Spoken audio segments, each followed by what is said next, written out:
حضرت امیر معاویہ کے بعد یزید کو ان کی جگہ خلیفہ بنایا.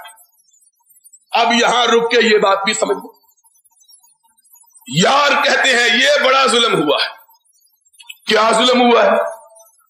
کہتے ہیں باپ کے بعد بیٹے کو خلافت مل گئی. ہم نے کہا ہوش سے ذرا مسئلہ سن لینا. آج اللہ کے فضل و کرم سے اس طرح مسئلہ سمجھاؤں گا کہ پہلے کبھی نہ سمجھا ہوگا اور پھر قیامت تک کبھی نہیں بھولے گا انشاءاللہ. یہ بات خلافت باپ کے بعد کس کو مل گئی؟ بیٹے. ملا وائس گلا پھاڑ پڑ کر کہتا ہے اسلام کی تاریخ بدل گئی. کیا بدل گئی؟ ابھی باپ کے بعد بیٹا حکمران ہو گیا, اسلام تبدیل ہو گیا. میں کہتا ہوں اگر میں اہل حدیث کا بیٹا, اہل سنت کا فرزند یہ بات کہوں تو شاید اس بات کا کوئی وزن ہو, شاید اس بات کا کوئی وزن ہو.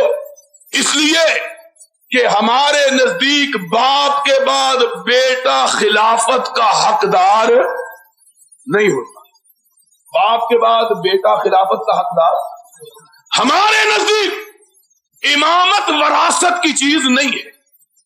ہمارے نزدیک امامت وراثت کی چیز اس لیے کہ کائنات کے انسان جب فاروق اعظم کے آخری لمحات میں فاروق اعظم کی بارگاہ میں آئے اور آ کے کہا فاروق اس دنیا سے جا رہے ہو, اپنے باپ اپنے بیٹے عبداللہ ابن عمر کو جو سرور کائنات کا صحابی, نبی کے پیچھے نمازیں پڑھنے والا, حضور کی قیادت میں جنگیں لڑنے والا, سرور کائنات کی زبان اقدس نے جس کی تعریف کی ہے, اس کو مومنوں کا امیر بنا دو.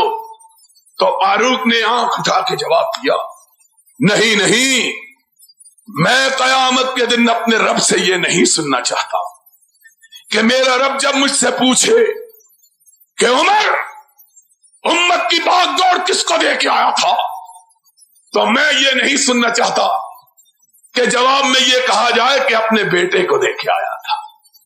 نہیں نہیں, میں کہنا چاہتا ہوں رب کی بارگاہ میں اللہ میں اس کمیٹی کو سونپ آیا تھا جس کمیٹی کے ارکان کو تیرے نبی نے اپنی زبان اقدس سے جنت کی بشارت عطا فرمائی تھی, اپنے بیٹے کو نہیں دینا چاہتا. اور جس نے اصول وضع کیا تھا, سن لو آج اللہ کی رحمت سے یہ مسئلہ بھی, جس نے کنبا پروری خیش پروری کی جڑ کاٹی تھی یہ کہہ کر کہ جب وقت آخر آیا مجوسی نے آپ کی پشت مبارک پہ خنجر کا وار کیا, آپ زخمی ہو کر گرے, موت کی بے ہوشیاں طاری ہوئی, تو آپ نے اس وقت ان لوگوں کو بلایا جن کو نبی کائنات نے نام لے کے جنت کی بشارت دی تھی. کل کتنے لوگ تھے؟ 10. فاروق کے زمانے میں کتنے زندہ تھے؟ 7. 8ویں خود فاروق تھے, 7 تھے زندہ, 8ویں خود, کل 10 تھے. ایک صدیق اکبر, فاروق اعظم, عثمان ذی النورین, علی مرتضی, طلحہ, زبیر, عبد الرحمن ابن او, حضرت ابو عبیدہ ابن جراح اور حضرت سعید ابن عاص رضی اللہ تعالی عنہم اجمعین. صدیق بھی فوت ہو چکے تھے اور حضرت ابو عبیدہ ابن جراح رضی اللہ تعالی عنہ بھی فوت ہو چکے تھے. باقی کتنے؟ 8. باقی کتنے؟ 8. ان میں سے 8ویں خود حضرت فاروق اعظم. باقی کتنے؟ 7. بلایا 7 کے 7 کو اور 6 کے لیے حکم دیا کہ ان میں سے کسی ایک کو خلیفہ منتخب کر دے. منتخب کتنے چھوڑے؟ 6. باقی کتنے تھے؟ 7. کل کتنے تھے؟ 7. خلافت کتنے لوگوں میں محدود کی؟ 6 میں. 7واں کو کیوں نکالا جانتے ہو؟ 6 کو مقرر کیا، عثمان کو، علی کو، کتنے؟ 2. طلحہ اور زبیر. 4. عبد الرحمان اور سعد ابن ابی وقاص. 6 کو مقرر کیا، 7ویں کو نکال دیا. پوچھنے والے نے پوچھا ان 6 کو کیوں مقرر کیا؟ کہا یہ وہ ہیں جن کا نام لے کے نبی نے جنت کی بشارت دی ہے. رب پوچھے گا امت کی باغ دوڑ کے لیے کن کو مقرر کیا؟ تو میں کہوں گا اللہ ان کو جن کے نام لے کے تیرے نبی نے جنت کی بشارت دی تھی. انہوں نے کہا 7واں بھی تو ہے. آنکھوں میں آنسو آ گئے. کہا 7واں بھی ہے. کہا اس کو کیوں نہیں رکھا؟ کہا اس کو اس لیے نہیں رکھا کہ یہ عمر کا بہنوئی ہے، یہ عمر کا بہنوئی ہے، اور میں قیامت کے دن چاہتا ہوں کوئی یہ نہ کہے کہ آتے ہوئے مسلمانوں کے اقتدار کے لیے جو کمیٹی بنائی تھی اس میں اپنے رشتہ دار کو بھی رکھ دیا تھا.